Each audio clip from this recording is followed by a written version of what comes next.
ciidamadaas kala bedelka lagu sameeyay yaan xumaan loo arkay sababtoo ah waxaan ognahay ciidamada jooga filla Hargeysa ama xafiisyada baarlamaanka jooga qaar baa shantii sano ee gudoomiye Jawaari oo gudoomiyaha ka ahaa joogay xafiiska waa xafiis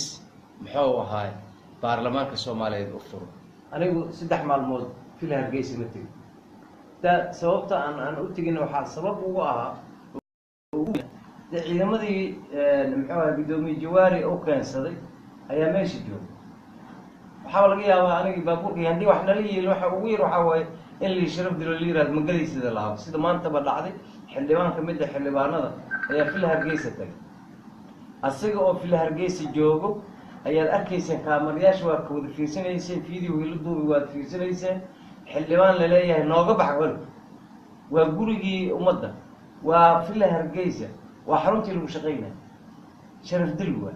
in la yiraahdo xildhibaan adiga kuna mid ah xafiisyadayna nooga tag lahaansho waxaa ka muuqata oo aan hore u sheegay baarlamaanka dhan iyo guriyihiisa iyo xaafadiisa oo dhan waxa weeye baarlamaanka agabkiisa hantidiisa xafiisyadiisa iyo fikirkiisaba in la lahaado oo noqdo baarlamaan ummadda Soomaaliyeed u shaqeynaya waad arkayseen maanta video iyo laga duubay xildhibaanada muxuu ahaa meesha ku shiraya waad aragteen xildhibaan leeyahay naga bax oo garbaha la hayo oo la aflagaadayna taas ayaa ka mid ah in ciidamada la kala bedelo you can believe nation sano ka shaqeynay ee gacanta la wax laga siinay ee gudoomiye Jawaari la jiray hadii maanta uu maqlo Daahir Jeeso ayaa muxuu ahaa gudoomiyihii riday capability-gana heerka uu taagan yahay aad ogtihiin amniga xumaan taasa uu ku sababa kala bedelida ciidanka kala bedel runtii waa ku amaanayahay taliyaha booliiska garashadaas fiican intaas runtii dad badan garan kareen inuu gartay aad baan ugu mahadinayaa taliye Bashiir qodobka kale aan rabo inaan ka hadlo waxa weeye gudoomiye Jawaari wuxuu u hoyday muxuu ahaa wasaaradda gaashaandhigga sida la sheegay waxa aan leeyahay anigu waxa weeye ama shirha uu qayb galaha soo hoydo ama ka soo hajooga meesha caawi waxa isku raacay waxa waaye madaxweynihii ummadda madaxweyne baarlamaanka Soomaaliyeed waa kala fikir duwnaan kara laakiin ma burburaayo yaa lagu cabsiin baarlamaanka burburaayo iyo hay'adda ma baabaayso yaa lagu cabsiin waxaan doonaynaa in arrimaha baarlamaanka faraha laga baxo oo aan madaxda sare ayna soo faragelin mooshinka kalsooni buuxdaan ku qabnaa xildhibaanada keenay mooshinka inaan muxuu ahaa aragtidayna inta kalena aan ku qancin doono saaxiibaday markii aan doono waa ku qancin doonaa dastuuriyan iyo xeer hoosaadka anagoo waafajinay laakiin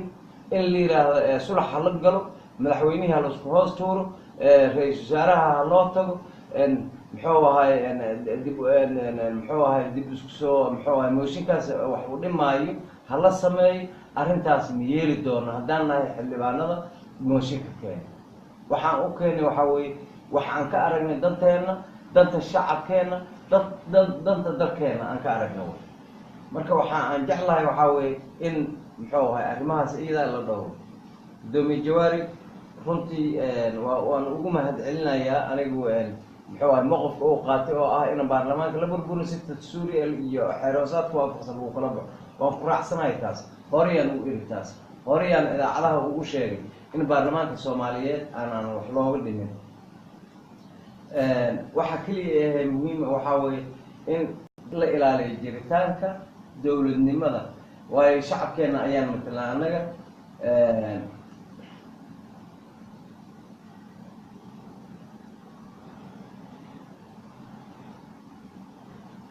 runtii muhiim weyn ayay noo tahay in muxuu ahaa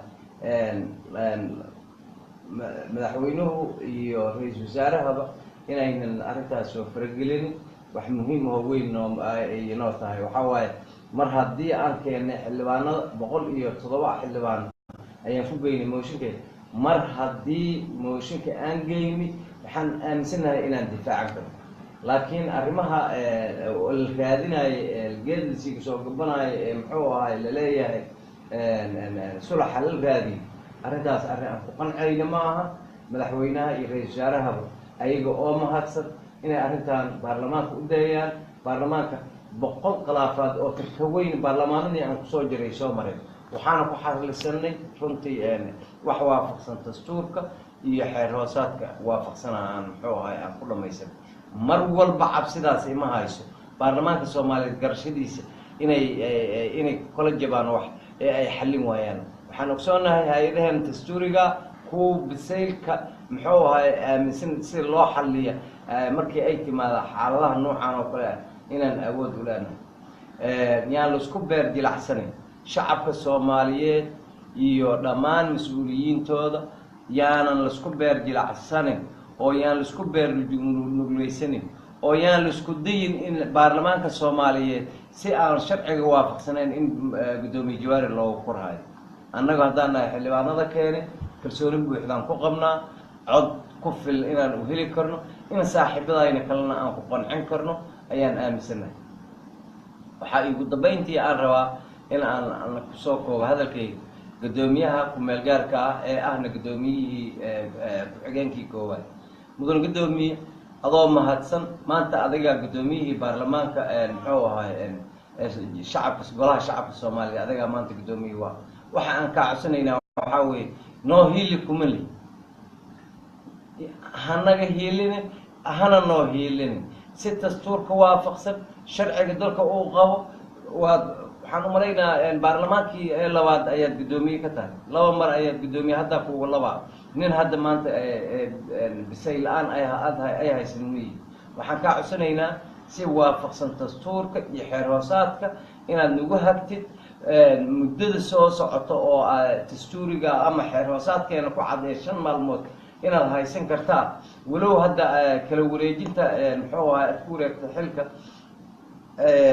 laga yaaba inay dib noo dhigto, haddana xataa haddii 5tii maalmood ay dibkaaga dhexayso waa inaadna soo wargelisaa ood update naga dhigtaa muxuu ahay annaga oo danaynayna in waqtiga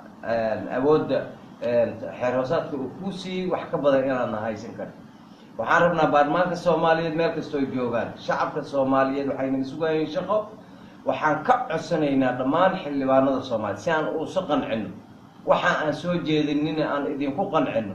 ninkii nagala mid ah oo hore u soo jeediyo oo mooshinkan ku jiro oo banaanka jiray iyo ninkii aan ku jirinba si aan u soo qancino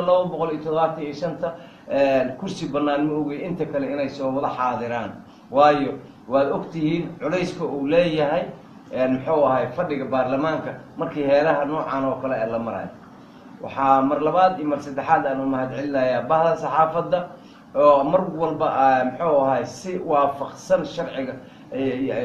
muxuu ahay dastuurka iyo muxuu ahay danaha shacabka Soomaaliyeed ay ku jirto si ay warka u gaarsiiyaan oo ay u gaarsiisiin ummadda Soomaaliyeedna aad ugu deeqsiisiin. waa idinka mahadcelinayaa. ilaa iyo hadda saxaafadda Soomaaliyeed meel kasta oo ay joogaan ama TV ha noqdo ama raadiyo ha noqdo kama aan maqlin wax oo muxuu ahay wax u dhimaayo habsamo socodka baarlamaanka iyo howlaha muxuu ahay ee ku soo cusboonaaday. sidaas iyo si la mid ah ayaan haddana idinka rajaynayaa inaad hawshiina u qabsatiin. waxaa weeye inaad run sheegtiin shacabka Soomaaliyeed si ay uga xaq helaan war hufan oo muxuu ahay nadiif ah oo muxuu ahay ay ku jirto danta dalka iyo dadka ay ku jirto si